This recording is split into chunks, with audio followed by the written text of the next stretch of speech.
ہم لوگ مسلمان ہیں الحمدللہ، آخری نبی صلی اللہ علیہ وآلہ وسلم کے امتی ہیں، لیکن حضور اکرم صلی اللہ علیہ وآلہ وسلم کی باتوں پر جیسا اس امت کو یقین ہونا چاہیے ویسا یقین کم پایا جا رہا ہے۔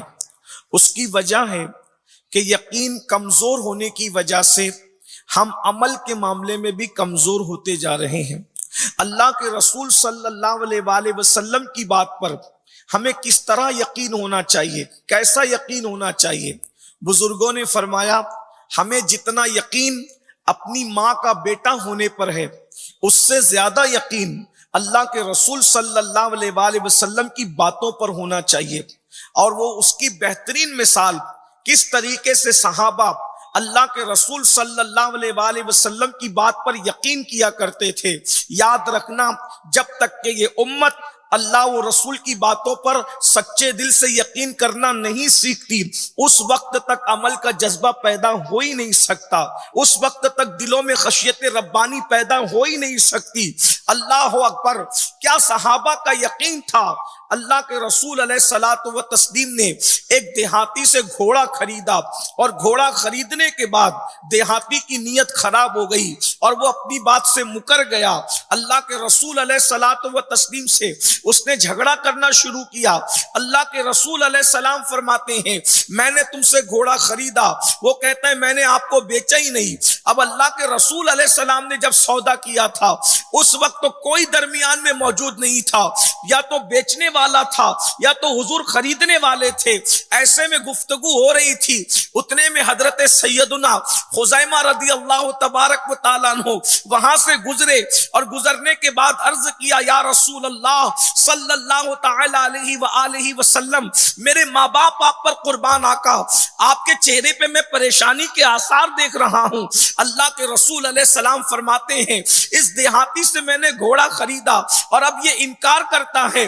اللہ کے رسول علیہ الصلوۃ والتسلیم فرماتے ہیں اب یہ مجھ سے کہتا ہے کہ کوئی گواہ پیش کرو، اگر آپ اپنے قول میں سچے ہیں تو کوئی گواہ پیش کرو۔ اللہ اکبر! اور جب خریدی ہو رہی تھی اس وقت تو کوئی گواہ موجود نہیں تھا۔ حضرت خزیمہ نے عرض کیا یا رسول اللہ صلی اللہ علیہ وآلہ وسلم، میں اس بات کی گواہی دیتا ہوں کہ گھوڑے کا سودا آپ نے کیا ہے، گھوڑا آپ نے خریدا ہے۔ اللہ کے رسول علیہ السلام کی اس بات پر آقا علیہ السلام نے یہ بات سنی تو حضور ارشاد فرماتے ہیں خزیمہ تم موجود نہیں تھے، اس کے بعد تم کس طریقے سے گواہی دے سکتے ہو اور کیوں گواہی دے رہے ہو؟ حضرت خزیمہ نے عرض کی یا رسول اللہ، جب آپ نے کہا اللہ ایک ہے، بن دیکھے میں نے مان لیا۔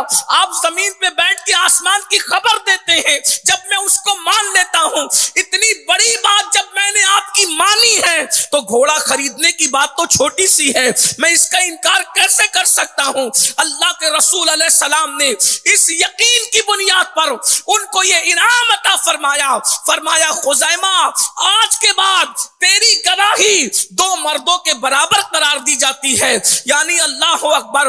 آپ اگر کسی کے حق میں گواہی دے دیں تو اب کسی دوسرے گواہ کی ضرورت نہیں ہے، تمہاری گواہی ہی کافی ہو جائے گی۔ یہ صحابہ کرام کا یقین تھا۔ اللہ اکبر! جب یہ بات ہمارے سمجھ میں آ گئی کہ اللہ کے رسول علیہ الصلوۃ والتسلیم کی بات پر اتنا یقین ہونا چاہیے کہ کسی کی بات پر جتنا یقین نہیں ہوتا، سب سے زیادہ حضور کی بات پر یقین ہو۔ اللہ اکبر! جب یقین پیدا ہوگا انسان خود بخود گناہوں سے محفوظ ہوگا، جب یقین پیدا ہوگا اس کے دل میں نیکیوں کا جذبہ پیدا ہوگا، اس لیے کہ یقین کی بات ہے۔ اب جب یقین کی بات ہے، حضور کی زبان سے جو نکل جائے پتھر کی لکیر سے بھی زیادہ مضبوط ہے۔ اللہ کے رسول کی زبان سے جو نکل جائے، بلکہ یہاں تک عشاق کہتے ہیں اگر وہ دن کے وقت کہہ دے کہ رات ہے تو امتی پر لازم ہے کہ وہ دن کو رات ماننے کے لیے تیار ہو جائے، کیونکہ ہماری آنکھیں خطا کر سکتی ہے، مصطفیٰ جان رحمت کی زبان کبھی خطا نہیں کر سکتی، کیونکہ وہ اپنی مرضی سے نہیں کہتے۔ وما ينطق عن الهوى ان هو الا وحی یوحی، وہ جو کچھ کہتے ہیں زبان ان کی ہے، کلام خداوند قدوس کا ہے، انہوں نے اپنی مرضی سے کبھی بات ہی نہیں کہی۔ اب بتاؤ، جب حضور علیہ السلام کی بات پر اتنا یقین پیدا ہو تو اب وہ رسول صلی اللہ علیہ وآلہ وسلم اب خود 1450 سال پہلے فرما رہے ہیں، جب یقین پیدا ہوگا تب حضور کی باتیں سنو، آقا علیہ السلام کی باتیں سنو۔ اللہ کے رسول صلی اللہ علیہ وآلہ وسلم فرماتے ہیں کہ جہنم ہے اور جہنم کے اندر ایک وادی ہے، اس وادی کو وادی غی کہتے ہیں، یہ اللہ کے رسول کا فرمان ہے۔ یاد رکھنا، انہوں نے جو کہہ دیا وہ ہو کر کے رہے گا، انہوں نے جس کے لیے عذاب بیان کر دیا وہ ہو کر کے رہے گا، تمہارے منہ سے جو نکلی وہ بات ہو کے رہی۔ اللہ اکبر۔ اب جب ان کا کلمہ پڑھے ہو تو ان کی باتوں پر یقین کرنا بھی سیکھو۔ آقا فرماتے ہیں جہنم کے اندر ایک وادی ہے، اس وادی کو وادی غی کہتے ہیں، اور اس وادی کا حال یہ ہے، اس وادی کے اندر وادی غی کیا ہے؟ ایک جنگل ہے۔ اللہ اکبر۔ جہنم کا جنگل ہے۔ اللہ اکبر۔ وادی غی کیا ہے؟ یہ جہنم کا جنگل ہے۔ اللہ اکبر۔ اگر صحراؤں میں جنگل ہو، زمین کے اوپر جنگل ہو تو جنگل کہتے ہی اس کو ہے جس کے اندر اکیلا انسان چلے تو اس کو وحشت ہوتی ہے، اس کو خوف ہوتا ہے، وہ بے چین اور بے قرار ہو جاتا ہے۔ اللہ اکبر۔ اندازہ فرمائیں جب جہنم کا جنگل ہے تو وہ کتنا دردناک ہوگا۔ اور پھر میرے آقا فرماتے ہیں وادی غی میں ایک اور وادی ہے، اس وادی کو وادی حبحب کہتے ہیں۔ یہ وادی حبحب کیا ہے؟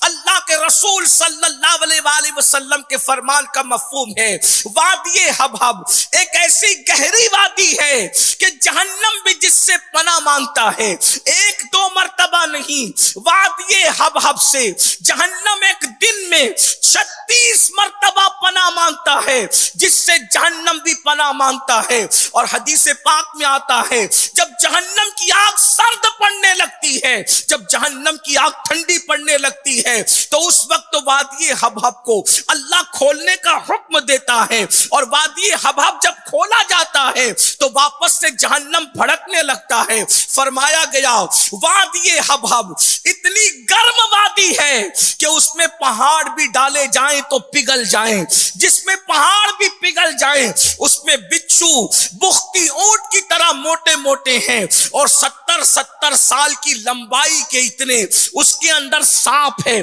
اللہ اکبر۔ صحابہ کرام نے سنا وہ ہماری طرح کمزور ایمان والے نہیں تھے، وہ مضبوط ایمان والے تھے، وہ اللہ کے رسول پر یقین رکھنے والے تھے۔ صحابہ نے سنا کہ جس سے جہنم بھی پناہ مانگے وہ وادی حبحب ہے، جس میں پہاڑ بھی پگھل جائیں وادی حبحب ہے، بختی اونٹوں کی طرح جس میں جو ہے وہ بچھو ہے وہ وادی حبحب ہے۔ تو صحابہ کرام نے عرض کیا یا رسول اللہ صلی اللہ تعالی علیہ وسلم، ہمارے ماں باپ آپ پہ قربان، اس وادی حبحب میں کس کو ڈالا جائے گا؟ تو اللہ کے سچے رسول صادق و مصدوق مصطفیٰ کریم رؤوف الرحیم صلی اللہ علیہ وآلہ وسلم ارشاد فرماتے ہیں 5 کم نصیب ہے جن کو وادی حبحب میں داخل کیا جائے گا، 5 کم نصیب ہے جن کو وادی حبحب میں ڈالا جائے گا۔ اب دل کے کانوں سے وہ 5 کون ہیں؟ کہیں اللہ نہ کرے ان 5 میں ہم تو نہیں، وہ 5 گنہگار کون ہیں جن کو وادی حبحب میں ڈالا جائے گا؟ اللہ اکبر۔ صحابہ نے پوچھا حضور وہ 5 کون ہیں؟ تو میرے اور آپ کے آقا غیب دا نبی خاتم النبیین سید المعصومین مصطفیٰ کریم صلی اللہ علیہ وآلہ وسلم فرماتے ہیں وادی حبحب میں سب سے پہلے جس کم نصیب کو ڈالا جائے گا وہ بے نمازی ہے، نماز میں سستی کرنے والے ہیں، نماز کو چھوڑنے والے ہیں۔ اللہ اکبر۔ وہ وادی جس میں پہاڑ بھی پگھل جائیں، اس میں ہماری ہڈیوں کا کیا بنے گا، اس میں ہماری پسلیوں کا کیا بنے گا، اس میں ہماری چمڑیوں کا کیا بنے گا۔ اللہ اکبر۔ کانٹوں سے ڈرنے والوں، گرمی اور سردی کے موسم سے بے چین اور بے قرار ہونے ہونے والوں ذرا بتاؤ تو صحیح، وادی ہب میں جلنا پڑے گا، وہ بھی کتنا؟ امام اہل سنت سیدی اعلی حضرت میرے امام فتاوی رضویہ شریف میں لکھتے ہیں ایک وقت کی نماز چھوڑنے پر ہزاروں سال جلنا پڑے گا. ایک دو ہزار نہیں، ہزاروں سال ایک وقت کی نماز چھوڑنے پر، ہزاروں سال. اور امام نے اپنی طرف سے نہیں لکھا، حدیث کی روشنی میں لکھا، احادیث کا اتنے مجموعہ نچوڑ کر کے پیش کیا. مجھے بتاؤ ہزاروں سال کسے کہتے ہیں؟ ایک منٹ دنیا کی آنکھ پر انگلی رکھ کر کے دیکھو اور اندازہ لگاؤ. مسجدوں کو ویران کرنے والوں، رمضان المبارک میں بھی کھیل کود میں نمازوں کو ترک کرنے والوں، سحری کھا کر کے سو کر عصر کی نماز کے وقت اٹھنے والوں، روزے کی حالت میں بھی نمازوں کو ترک کرنے والوں، آپ کو ڈر نہیں لگتا؟ ہمیں ڈر نہیں لگتا جب مصطفیٰ جان رحمت کی بات سچی ہے، یقینی ہے، ان کے منہ سے جو نکلے وہ حق ہے، تو اللہ کے رسول علیہ السلام فرما رہے ہیں سب سے پہلا کم نصیب جو وادی ہب کا نشانہ بنے گا وہ بے نمازی ہے. اور امام اہل سنت کے والد امام المتکلمین علامہ نقی علی خان رحمت اللہ علیہ لکھتے ہیں، غور سے سننا، کہ ایک وقت کی نماز چھوڑنے کے عوض اگر انسان اللہ کو پوری دنیا پیش کرے تو قبول نہیں کی جائے گی. انسان 1000 سال بھی آنسو بہائے ایک وقت کی نماز کے ترک ہونے پر تو بھی اس کا کفارہ نہیں ہو سکتا. اور ایک وقت کی نماز کے لیے کتنا ٹائم لگتا ہے؟ صرف 10 منٹ کا ٹائم. 10 منٹ سے زیادہ کا ٹائم تو نہیں لگتا. ہم اس کے لیے وقت نکالنے کے لیے تیار نہیں. کہتے ہیں، منقول ہے، ایک ولی کی شیطان سے ملاقات ہوئی، ایک اللہ کے ولی کی شیطان سے ملاقات ہوئی. ولی نے سوچا شیطان سے ایسا راز نکال لوں کہ مجھ سے پہلے کوئی یہ راز نکال نہ سکا ہو. تو شیطان کے پاس آ کے کہتے ہیں، شیطان مجھے شیطان بننے کا طریقہ بتا کہ میں شیطان کیسے بن سکتا ہوں. اس نے کہا آسان ہے، 2 کام کرنا پڑیں گے، شیطان بن جائے گا انسان. کہا وہ کیا؟ کہا ایک تو یہ کہ جھوٹی قسمیں کھاؤ، اور نمبر 2 نماز چھوڑ دو. جو جھوٹی قسم کھائے اور نماز چھوڑ دے وہ شیطان بن جائے گا. تو اس ولی نے کہا اللہ کی قسم اب میں کبھی جھوٹی قسم نہیں کھاؤں گا، نماز نہیں چھوڑوں گا. تو شیطان نے جھنجلا کر کہا اللہ کی قسم اب میں کبھی کسی کو سچی نصیحت نہیں کروں گا. غور فرمائیں، شیطان بتا رہا ہے کہ نماز چھوڑنے والا اور جھوٹی قسمیں کھانے والا شیطان بن جاتا ہے.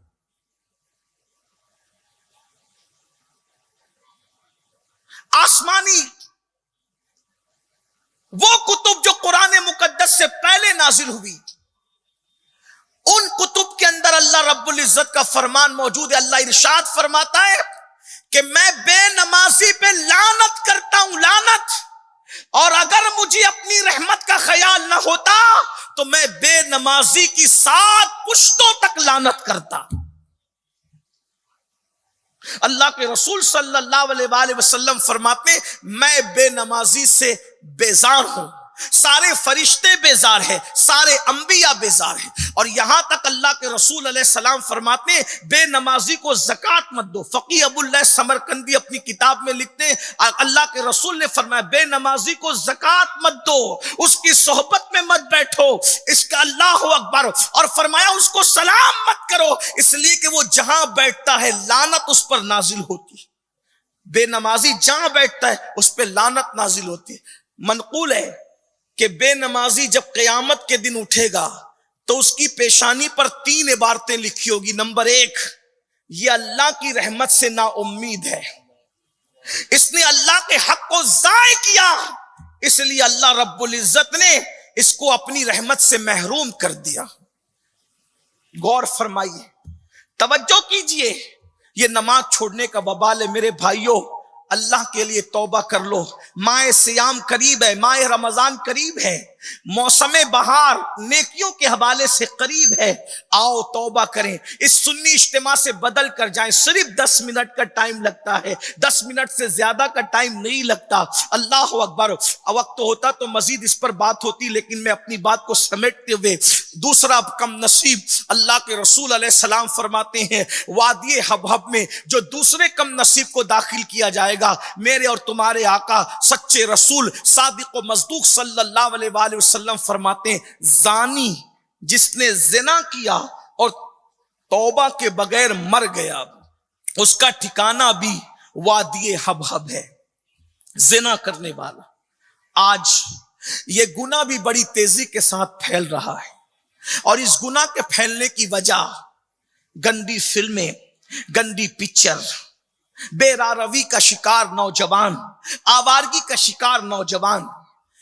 ایک تحقیق لوگوں کے سامنے پیش کی گئی کہ سب سے زیادہ گندی فلمیں کہاں دیکھی جاتی ہے، تو نتیجہ یہ سامنے آیا کہ 70 سال پہلے کلمہ لا الہ الا اللہ کی بنیاد پر جو مسلم اکثریتی ملک کو بنا، اس میں سب سے زیادہ گندی فلمیں دیکھی جاتی ہیں۔ نتیجہ یہ سامنے آیا کہ جہاں مسلمان زیادہ ہیں وہاں گندی فلمیں زیادہ دیکھی جا رہی۔